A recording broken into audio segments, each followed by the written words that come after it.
Imagine walking into a house made of glass.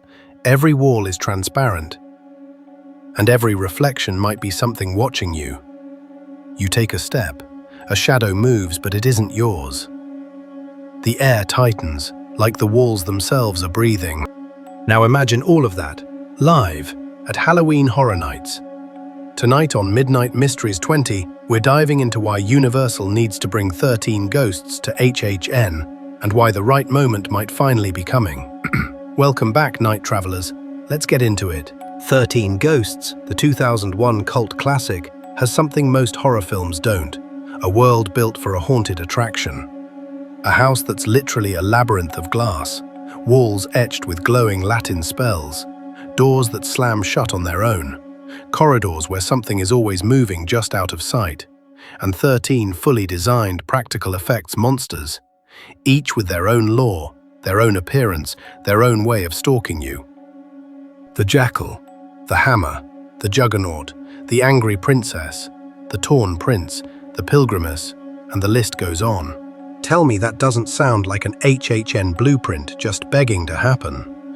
This movie wasn't just scary, it was immersive before that word even became popular. It was a haunted house disguised as a film.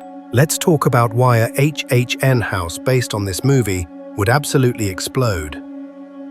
1. The visuals.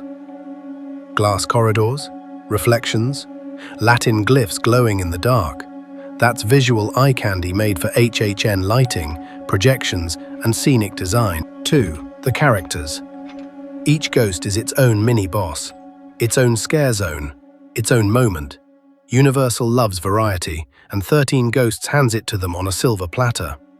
13 monsters equals 13 signature scares. 3. The atmosphere. The house would feel claustrophobic, disorienting, and dangerous. You wouldn't know which walls are safe and which have a ghost right behind them.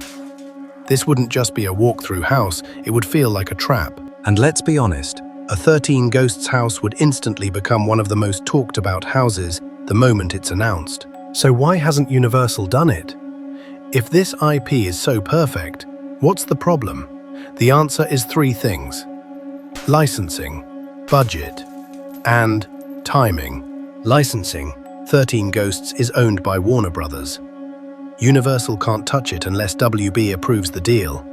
And WB has a history of holding on to their horror licenses tightly. Budget.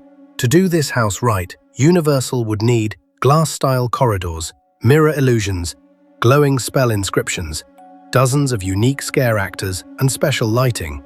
This house wouldn't be cheap, but neither is Stranger Things or The Last of Us. And Universal did those anyway, because they knew the draw. Timing. This is where things get interesting, because the timing, it might finally be shifting in Universal's favor. In Hollywood, there are massive rumblings right now. Comcast, Universal's parent company, has reportedly been preparing a bid to buy the studio side of Warner Brothers Discovery. If that happened, Universal could suddenly have access to IPs they've never been able to touch before. And one of those? 13 Ghosts. If Universal ever gains those rights, even partially, that licensing barrier disappears. No more WB approvals. No more roadblocks. And I'll say this, if Universal even sniffs the possibility of owning that library, they'll start planning houses in advance. A 13 Ghosts house isn't just a cool idea. It's one of the most logically perfect IPs HHN could ever adapt. The only thing stopping it has been rights and timing.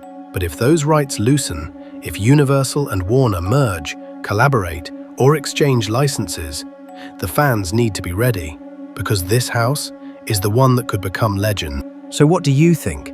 Should Universal finally open the glass house?